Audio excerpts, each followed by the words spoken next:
The battle that was supposed to last for days ended in 11 minutes and 37 seconds. Admiral Kang stood on his flagship's bridge, watching the last Valkyrie ships disappear into hyperspace. The enemy fleet that had terrorized the galaxy for months was fleeing in complete disorder. Their biomechanical vessels, damaged beyond their ability to adapt, limped away from the battlefield like wounded animals. Around the Kepler Nebula, the debris of the most one-sided victory in galactic history drifted slowly through space. Chunks of alien hull plating floated past human ships, while the crews worked to secure their weapons and begin damage assessments. Final casualty report.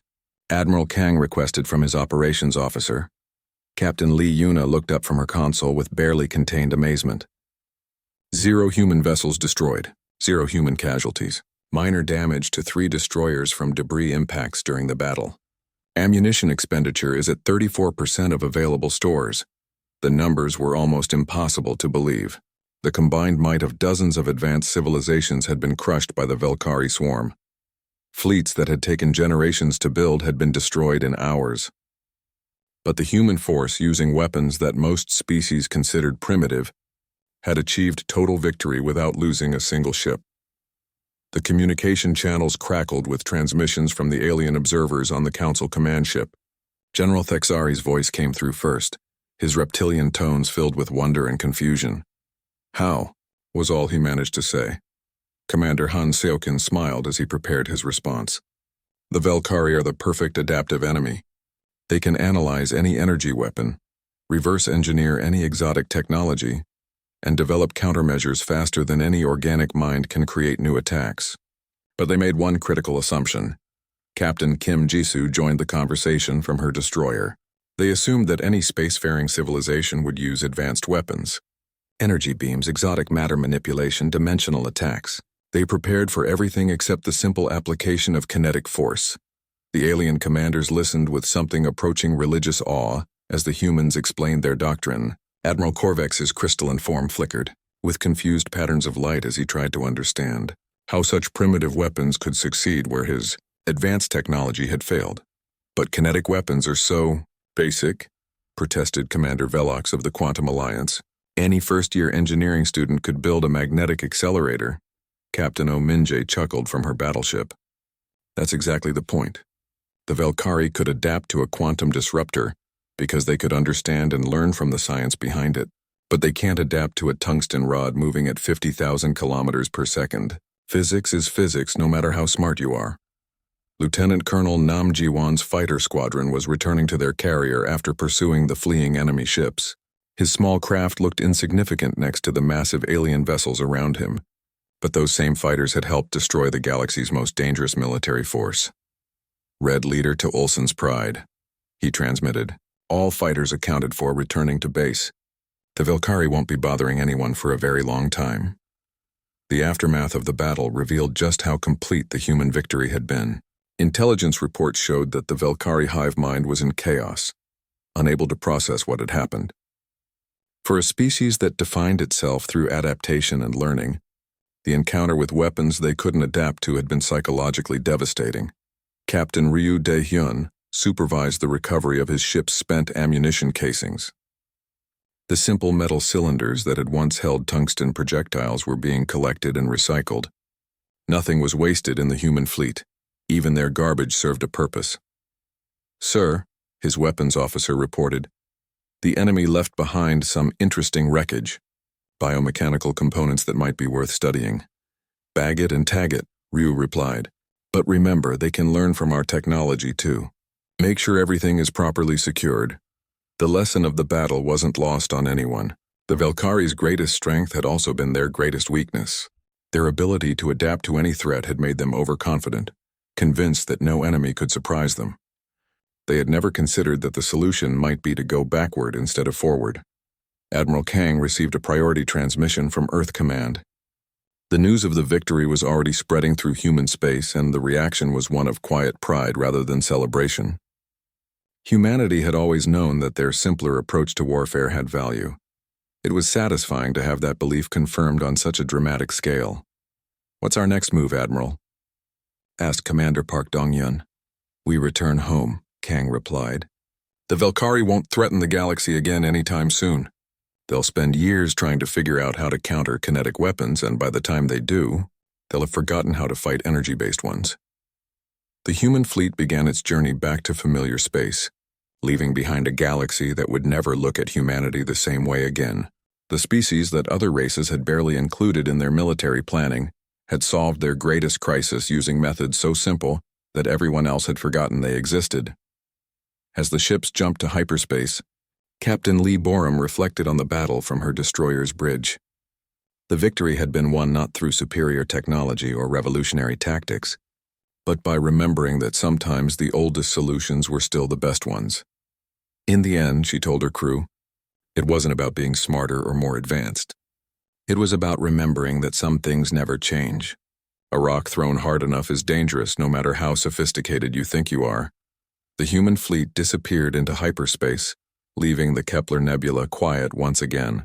Behind them, the wreckage of the Velkari swarm served as a permanent reminder that evolution had limits, and that sometimes the most primitive approach was also the most effective. The galaxy had learned an important lesson about the dangers of assuming that newer was always better. And somewhere in deep space, the remnants of the Velkari hive mind struggled to understand how their perfect adaptation had been defeated by imperfect simplicity. Humans had entered the war zone with weapons their enemies considered obsolete. They had left with a victory that would be remembered for generations. Sometimes the old ways really were the best ways. The Velkari advance fleet dropped out of hyperspace like a collection of nightmares made real. 60 biomechanical ships, each one the size of a small city, hung in space at the edge of the nebula. Their hulls pulsed with alien life, covered in what looked like organic armor that shifted and changed as they moved. Captain Ryu Daehyun watched them through his ship's main viewer and felt his crew tense around him. The enemy vessels didn't look like any ship he had ever seen. They were alive, growing and adapting even as he watched. Sensor tendrils extended from their hulls, sweeping space to analyze everything in their path. "They're scanning us," reported Lieutenant Song Nari from the weapons console, "trying to understand our defensive systems." "Let them look," Ryu replied calmly. "They won't find anything they recognize." The lead Velkari ship was larger than the others, covered in thick biomechanical plates that looked like they could stop any known weapon. It pulsed with internal light as its hive mind processed the data from the scouts.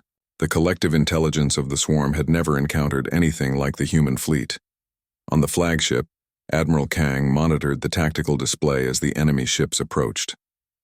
The Velkari moved with perfect coordination, each vessel knowing exactly what the others were doing. Their formation was flawless, designed to maximize their adaptive advantages. "Enemy ships are beginning transformation. Sequence," reported Captain Lee Yuna. "They're modifying their hulls based on our energy." "Signatures." Commander Park Dong-yun smiled grimly. "Good thing we're not planning to use energy weapons."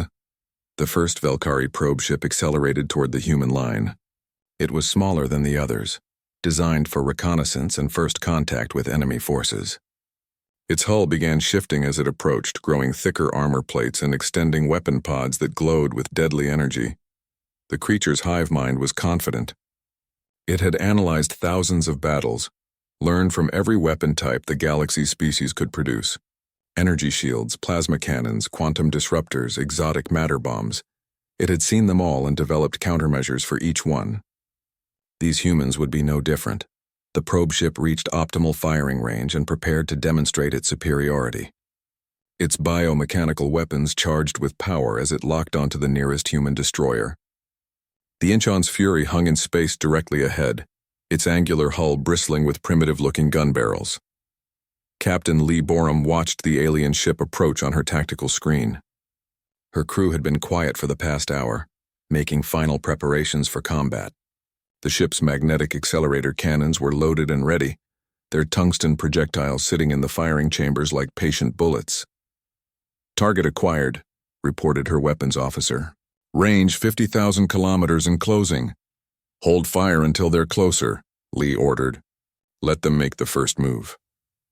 The Velkari probe ship opened fire with a beam of concentrated plasma that could melt through any known armor. The blast lit up space between the two vessels, heading directly for the human destroyer's hull. It was exactly the type of attack that had destroyed thousands of alien ships. But the Incheon's fury simply moved aside. The human ship's engines fired, pushing it out of the plasma beam's path with surprising agility. The aliens had expected shields, defensive energy fields, or armor designed to absorb the blast. They hadn't expected the humans to just dodge. "Now," Lee ordered. The magnetic accelerator cannon fired with a sound that traveled through the ship's hull like thunder.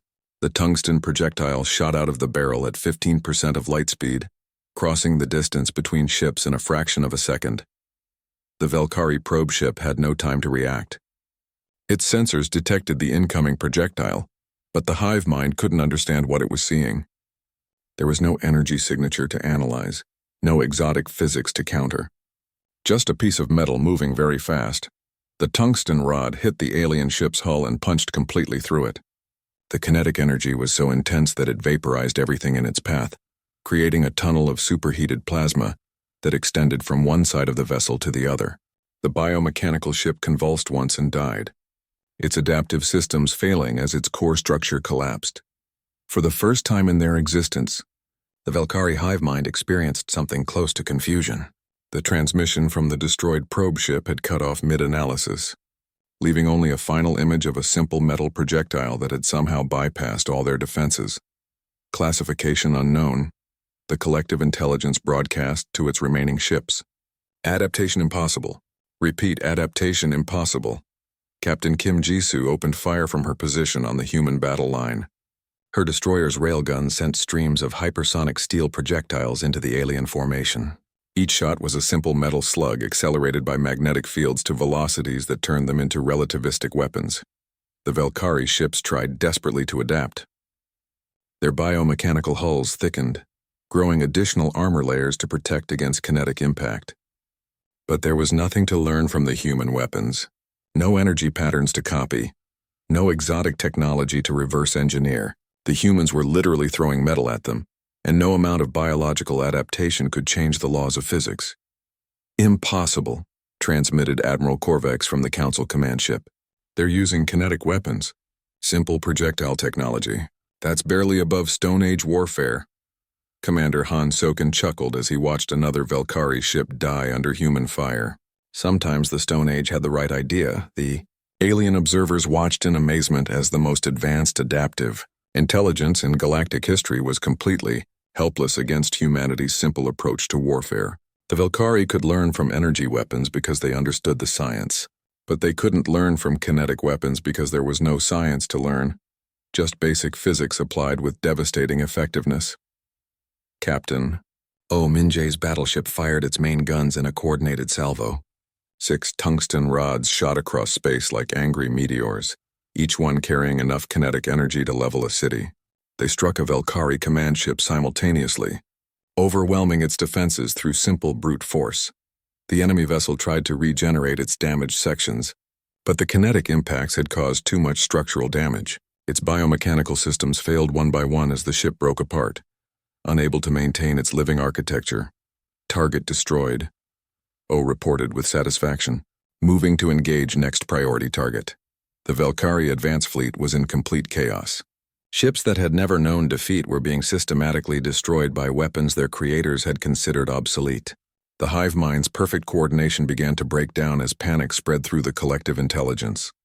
For the first time in their species' history, the Valkyrie were learning what it meant to be outmatched, not by superior technology or advanced tactics, but by the simple application of kinetic energy. The humans had found the one type of weapon that couldn't be adapted to, couldn't be learned from, and couldn't be countered. Physics was physics, and evolution had its limits. The main Valkyrie fleet arrived to find their advanced ships in complete disarray. 300 biomechanical leviathans dropped out of hyperspace, each one a masterpiece of adaptive engineering. They had come expecting to clean up after an easy victory. Instead, they found wreckage floating in space and panicked transmissions from their surviving scouts. Admiral Kang watched the new arrivals from his flagship's bridge. The enemy force was massive, dwarfing the human fleet in both size and apparent firepower. Each Valkyrie ship was unique, having evolved different capabilities based on the battles it had fought. Some bristled with energy weapons, others had grown thick armor plating, and a few had developed exotic defensive systems that bent light around their hulls. They're trying to analyze what happened to their advance force, reported Captain Lee Yuna, monitoring the enemy communications.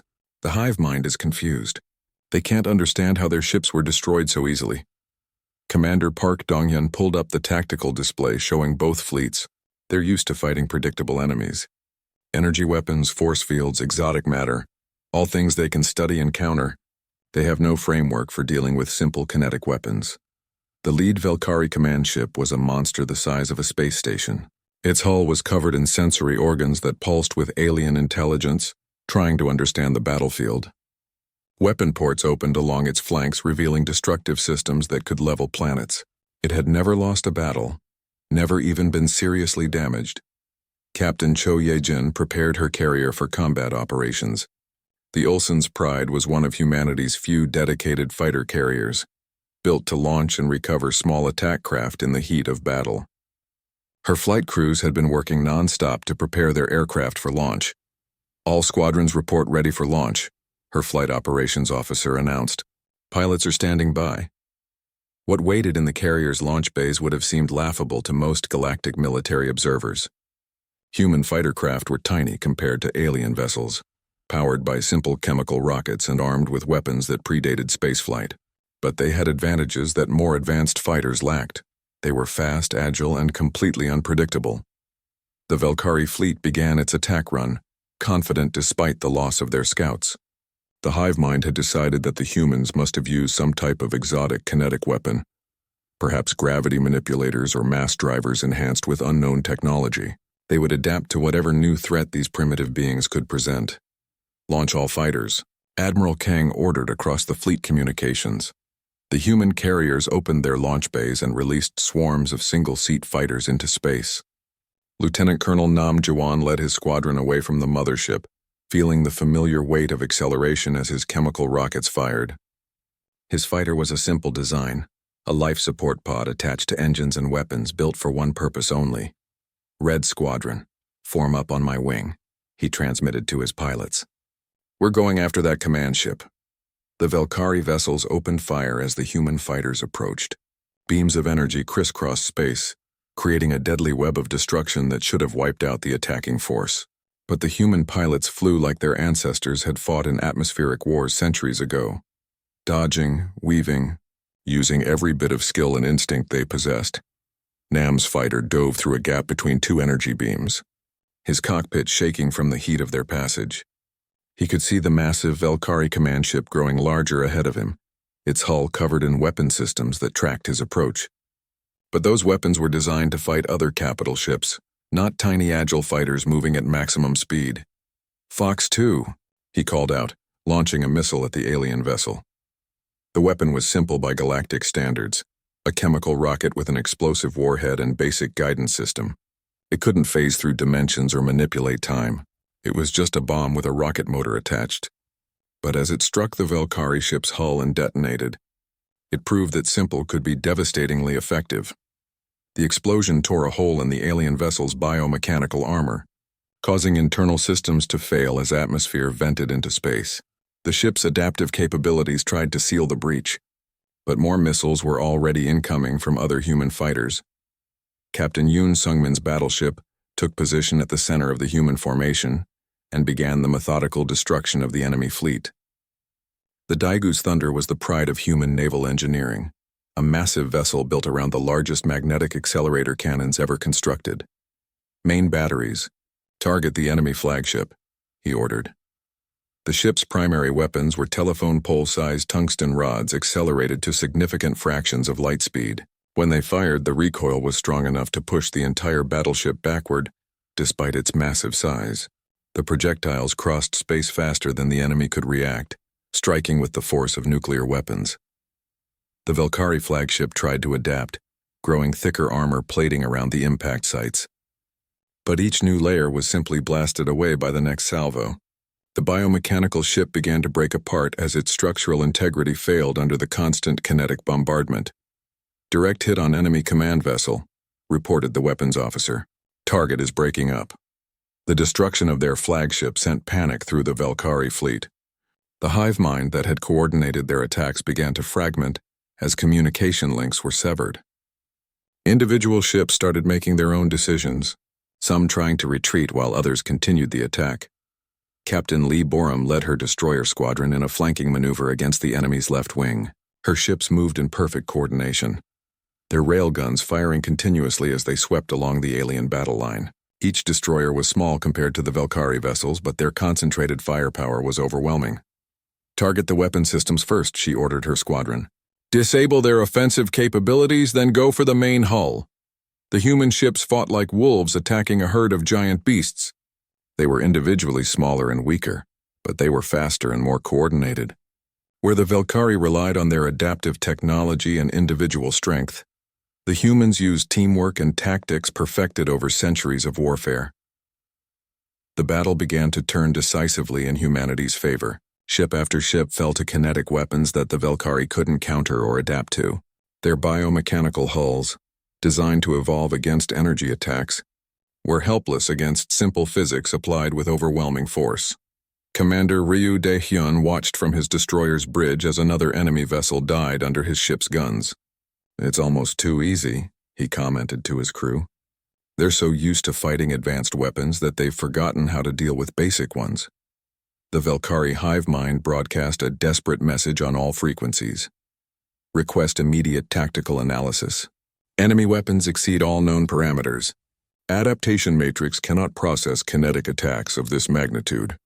All units implement emergency retreat protocols." But it was too late.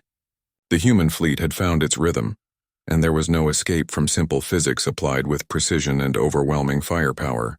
The galaxy's most feared military force was learning a hard lesson about the limitations of adaptation. Some battles couldn't be won through evolution or superior technology. Sometimes the oldest, simplest methods were still the most effective ones available. The Kepler Nebula had once been a beautiful sight. Swirling clouds of gas and stardust painted space in brilliant colors of blue and gold. Now it looked like a graveyard. Broken ships drifted between the gas clouds, their hulls torn open by weapons that defied description. Captain Kim Ji-soo pressed her face to the viewport of her destroyer and felt sick. The massive dreadnoughts of the Alteran hegemony floated like dead whales, their elegant curved hulls cracked in bleeding atmosphere. A Zenthari battlecruiser had been split completely in half, its crystal core still glowing weakly in the darkness. "How many ships did they lose?" she asked her first officer. "Preliminary count shows over 4,000 destroyed or disabled," Lieutenant Nam Ji-won replied, reading from his tablet. "That's not counting the smaller vessels." The human fleet emerged from hyperspace in tight formation. Their ships looked rough and blocky compared to the alien vessels, but they were intact. While the other races had lost most of their fleets, all 847 human ships had arrived safely. Admiral Kang Min-ho transferred to the Council command ship for the emergency meeting. The massive vessel was a marvel of alien engineering, built by 5 different species working together. But even this mighty ship showed signs of damage. Scorch marks covered its hull, and several weapon systems had been completely destroyed. The war room was crowded with representatives from dozens of species. General Thexari stood near the central display, his reptilian features showing exhaustion and fear. His scales, usually bright green, had faded to a dull gray. Admiral Korvex of the Silicon hegemony flickered with frustrated energy, his crystalline body pulsing with angry red light. "The situation is worse than we reported," Thexari began without ceremony. "The Valkyrie will reach the Centauri defense grid in 18 hours. Our computer models show the grid will fall within 6 hours of their arrival." Commander Han Seokin studied the tactical displays with professional interest. The Valkyrie ships were incredible examples of biomechanical engineering. They looked like huge sea creatures crossed with starships, their living hulls constantly shifting and changing. Each one was unique, having adapted to different types of combat. "What methods have you tried against them?" Han asked. The question opened a flood of frustrated responses. Admiral Zethka of the Photonic Alliance described how their light-based weapons had worked perfectly for the first hour of battle, only to become useless as the Valkyrie ships grew reflective armor. Commander Velox explained how their quantum disruptors had failed when the enemy learned to phase shift their molecular structure. Temporal weapons, dimensional bombs, psionic attacks, matter converters, listed Captain Mordon of the Psychic Collective. "Everything we've developed over millions of years of warfare. They adapt to all of it." Captain Ominje listened quietly from her position near the back of the room. Her fellow human officers showed similar expressions of focused attention. They had studied the reports during their journey, and while the Velkari were impressive, they revealed a critical weakness. They learn from technology, Ominje said quietly. But what if you don't use technology? The alien commanders turned to look at her with barely hidden annoyance. Admiral Korvex's crystalline form pulsed with dismissive light. Of course we use technology, human. We're not primitives throwing stones at each other. Maybe you should be, replied Captain Ryu Daehyun from his position near the wall. The comment caused an uncomfortable silence. These were beings who had mastered forces that humans barely understood. Species that could manipulate time, space, and the fundamental forces of reality. The idea of using primitive weapons was insulting to them. General Thexari pulled up new sensor data on the main display. The Velkari scout ships will reach our perimeter in 4 hours. This is our last chance to stop them before they reach the populated systems. Admiral Kang stepped forward to address the assembled commanders. My fleet is ready for combat. We'll take position at the edge of the nebula and engage the enemy advance force. With what? Demanded Admiral Korvex. Your ships carry the same basic weapons our ancestors abandoned centuries ago. Kinetic projectiles and chemical explosives. How can such primitive technology succeed where our most advanced weapons have failed? Lieutenant Colonel Song Nari spoke up from her position near the tactical display. Because primitive works. The Velkari have learned to counter energy weapons by understanding the science behind them. They can't counter a chunk of metal moving at relativistic speeds because there's no science to understand. It's just physics.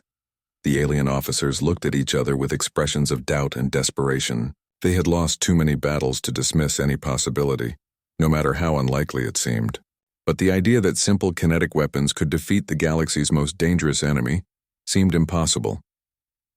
Captain Lee Borum pulled up specifications for her ship's weapons on the display. This is a magnetic accelerator cannon. It uses electromagnetic fields to launch a tungsten projectile at 15% of light speed. The Velkari can adapt to plasma beams and quantum fields, but they can't adapt to kinetic energy. Physics is the same for everyone. The enemy ships have armor, protested Commander Velox. Adaptive biomechanical plating that can harden against any attack. Armor has limits, replied Commander Park Dong-yun. Doesn't matter how hard you make something. If you hit it with enough kinetic energy, it breaks. That's not technology, that's just mathematics. The debate continued for another hour, but time was running out. The Velkari scouts were approaching fast and decisions had to be made. Finally, General Thexari called for order. The human fleet will engage the enemy advance force, he announced. All other ships will remain in reserve, ready to assist if needed. Admiral Kang nodded grimly. Understood. We'll show you how humans fight. As the meeting broke up, the various species commanders wished the humans luck with expressions that ranged from hopeful to skeptical. Most seemed to think they were about to watch the destruction of another fleet, this time human instead of alien. But Captain Kim Ji-soo felt differently as she returned to her ship. The human weapons were simple, yes, but that was their strength. While other species had evolved beyond kinetic weapons, humans had perfected them. Every shot was precisely calculated, every projectile designed for maximum destruction. The Velkari were about to learn that sometimes the oldest solutions were still the best ones. The emergency alarm echoed through the command center of the human space station. Admiral Kang Minho looked up from his morning reports as the red lights flashed across the metal walls. His coffee grew cold on the desk while he watched the incoming transmission load on his screen. The hologram that appeared made his stomach drop. It was Speaker Veltar from the Galactic Council, but she looked nothing like the calm, dignified leader he remembered. Her 6 arms waved frantically and her usually perfect blue skin showed patches of stress-induced discoloration. Admiral Kang, she said, her voice shaking. We need your help. We need all human ships right now. Captain Lee Yuna turned from her station nearby.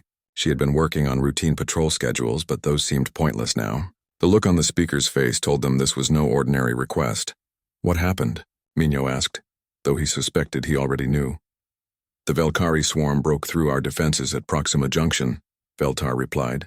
They destroyed everything. 70% of our combined fleet is gone. The creatures are heading straight for the core worlds.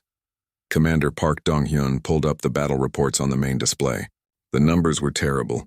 Ships that had taken decades to build were listed as destroyed in minutes. The pride of a dozen civilizations had been reduced to scrap metal floating in space. How is that possible? Yuna asked. The Council races have the most advanced weapons in the galaxy. Veltar's image flickered as the transmission struggled through space. That's exactly the problem. The Velkari learn from everything we throw at them. Every plasma cannon, every quantum torpedo, every exotic weapon we use. They adapt to it within hours. Then they use that knowledge against us. Minho studied the tactical data scrolling across his screens. The Velkari ships looked like something from a nightmare. They were living creatures, but also machines, biomechanical monsters that could change their shape and abilities based on what they fought. No wonder the advanced aliens were losing. You want us to bring our entire fleet? He asked. All 847 ships, Veltar confirmed. I know it seems impossible, but you're our last hope. The other races, their technology is too similar to ours. The Velkari have learned to counter everything we know how to do. Captain Kim Jisoo spoke up from her position at the communications desk. With respect, Speaker, what makes you think we can do better? Our ships are older, simpler. Most other species consider our weapons primitive. For the first time since the transmission began, Veltar almost smiled. Exactly. The meaning hit them all at once. The human fleet wasn't built like the others. Where alien ships used energy weapons and force fields, human vessels still carried old-fashioned kinetic guns, magnetic accelerators that threw chunks of metal at incredible speeds, railguns that fired steel rods, missile systems with explosive warheads. The Velkari have never faced anything like your weapons, Veltar continued. They don't know how to adapt to simple kinetic force. They've spent so long fighting advanced technology that they've forgotten basic physics can still kill. Lieutenant Songnari looked up from her weapons console. She had been reviewing their ammunition stores earlier that morning. Admiral, we're fully stocked on tungsten rounds and high-explosive missiles. If we're really doing this? Minho nodded slowly. The plan was crazy, but it might work. The galaxy's most advanced civilizations had failed because they fought the Velkari, with the same type of technology the creatures could learn from. But humanity had never fully abandoned the old ways. Signal all ships in the fleet, he ordered. Full combat loadout. Every kinetic weapon we have. Captain O. Minje appeared on the communication screen from her battleship. Admiral, are we really going to war with rocks and bullets? Sometimes the simple solution is the best one, Minho replied. The Velkari can adapt to energy weapons because they understand the science. But they can't change the laws of physics. A tungsten rod moving fast enough will punch through anything. The next few hours passed in a blur of activity. Human ships across 3 star systems received their orders and began preparing for combat. Unlike the sleek, curved vessels of other species, human ships were built like floating fortresses. Thick armor plating, redundant systems, and rows of kinetic weapons that hadn't changed much in centuries. Commander Ryu De-hyun supervised the loading of his destroyer's main guns. The tungsten rounds were simple cylinders of dense metal, but when accelerated to 15% of light speed, they became devastating weapons. No force field could stop them, no armor could deflect them.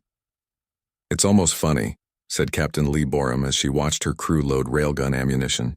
The most advanced enemy in galactic history, and we're going to fight them with what amounts to very fast rocks. The alien races had developed beyond such crude methods long ago. Their weapons manipulated energy itself, bent space and time, or used exotic matter that barely existed in normal reality, but all that advancement meant nothing if the enemy could learn from it. As the human fleet gathered for departure, Minho received updates from across the galaxy. The Velkari were moving faster than predicted. Already they had consumed 2 more star systems, growing stronger with each victory. The surviving alien ships were retreating in panic, unable to slow the advance.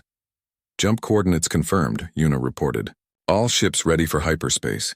Minho looked around his command center one last time. His crew was nervous but determined. They knew the stakes. If the human fleet failed, there might not be a galaxy left to save. Take us out, he ordered. The stars streaked past the windows as the human fleet entered hyperspace.